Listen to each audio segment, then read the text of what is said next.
هێشتا کێشەکانی تایبەت بە پشکی کورد لە بودجەی ساڵی 2018 چارەسەر نەبووە و کێشمەکێشمی زۆری لەسەرە. ئەندامێکی لیژنەی یاسایی لە پەرلەمانی عێراقیش دەڵێت دەبێت ئەم ڕەوشە چارەسەر بێت لە نێوان بەغدا و هەولێر، چونکە تەنها موچەخۆران و خەڵکی سیڤیل لێ زەرمەندن. احنا هاي موضوع الصراع يعني ما بين الإقليم والمركز، هذا أنا أعتبره خطأ.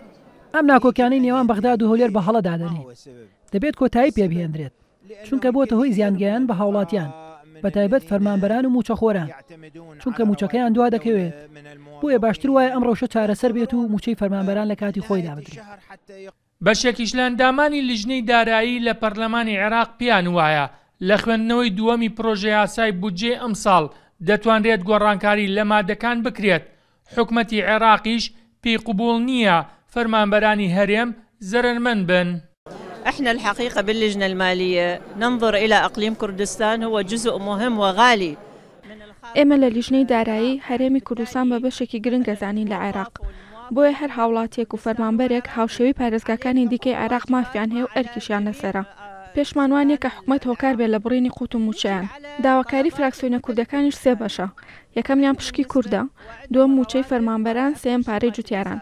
پێمان وایە کەمبوونەوەی بودجەی هەرێم هەمان شێوەی پارێزگاکانی دیکەیە. هەموو خاڵەکانی بودجە دەتوانرێت هاوتێ بکرێت و ڕێکەوتنی لەسەر بکەین.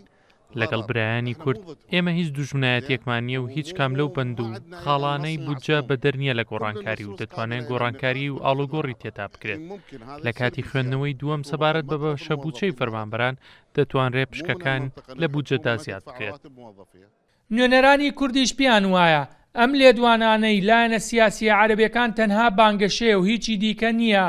نمونەی زیندوو ئەوەیە ماوەی 2 مانگ زیاترە موچەی 2000ەکەی هەرێمی کوردستان لەلایەن حکومەتی فیدراالیەوە نەنێردراوە.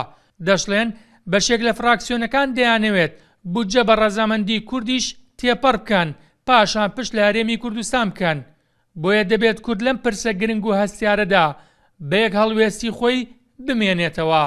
بێستون سەلام، کورسات نیوز، بەغداد.